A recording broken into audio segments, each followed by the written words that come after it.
안녕하세요. 연합인포맥스 서영태입니다. 29일 중화권 증시가 지금 혼조세를 보이고 있는데요.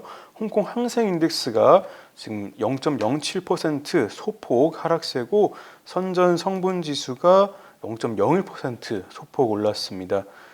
상하이 종합지수는 0.5% 상승했습니다.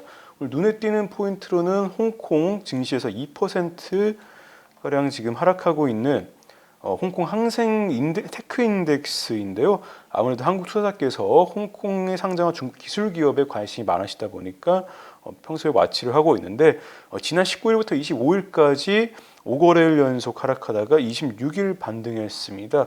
그리고 이날 또 하락하고 있는데요. 이와 관련해서는 미국 월가에서 화제인 블록딜 관련 보도 때문에 투자 심리가 위축된 게 아닌가 풀이가 됩니다. 관련 뉴스를 전해드리기 전에 오늘 인용하는 주요 외신들도 소식통들을 인용한 사안들이고 또 공식적으로 사실 확인이 안 돼 있다는 점을 먼저 좀 알려드리겠습니다.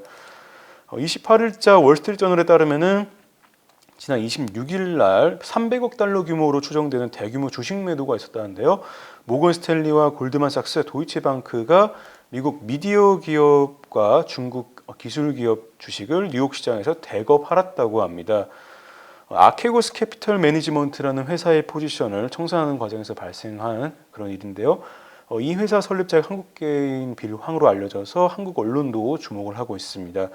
미국에 상장한 중국 엔터 기업인 iQII도 블록 트레이드에 포함돼 13% 떨어졌고 중국 교육기업 GSX도 대거 팔렸다는데요. 여기 텐센트 뮤직과 바이두도 포함됐다고 합니다. 홍콩 사우스차이나 모닝포스트도 시황에 아케고스 캐피털 매니지먼트의 마진콜 관련해가지고 미국에 상장한 중국 기업과 미국 미디어 기업이 팔렸다는 내용을 넣었는데 여기에는 한 200억 달러 정도로 적혀 있습니다. 최근에 일단은 SEC 미국 증권거래위원회 발표로 중국 기술 기업에 대한 투자 심리가 좀 위축이 됐었는데 투자 심리를 한층 더 위축시키는 소식이고요. 지난주 미국 증권거래위원회가 외국 회사 문책법 관련해 공개적으로 의견을 구하면서 미국에 상장한 중국 기술 기업들이 하락을 했었는데요. CNBC는 이중 상장, 그러니까 뉴욕과 홍콩에 이중 상장한 중국의 테크 자이언트 기술 빅테크들이 기술 공룡들이 상장 폐지 위협이 커지면서 시총이 3거래일 만에 600억 달러 증발했다고 26일 날 보도했습니다.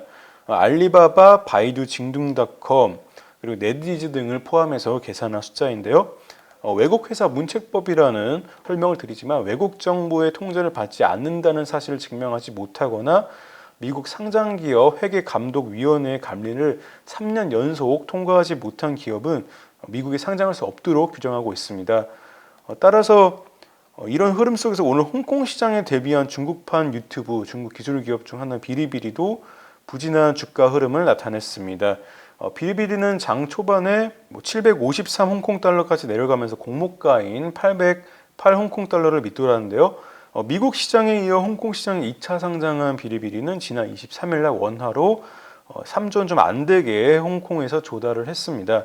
루이천 비리비리 최고 경영자는 전반적인 증시 상황이 상대적으로 나쁘다면서 비리비리 기업 공개 이후 미국에 상장한 중국 주식이 수년 만에 가장 큰 하락세를 겪고 있다고 말했습니다. 이어서 미중 무역전쟁 관련 뉴스인데요. 미국 무역대표부 신임 대표인 캐서린 타이는 대중관세를 가까운 시일 내로 철폐할 준비가 돼 있지 않다고 말했습니다. 취임 후 첫 공식 인터뷰에서 이같이 말했는데요. 그러면서도 캐서린 타이는 중국 정부와 무역 협상을 할 수는 있다고 그런 가능성은 있다고 말을 했습니다. 오늘 준비한 소식 마치고요. 연합인포맥스 서영태였습니다.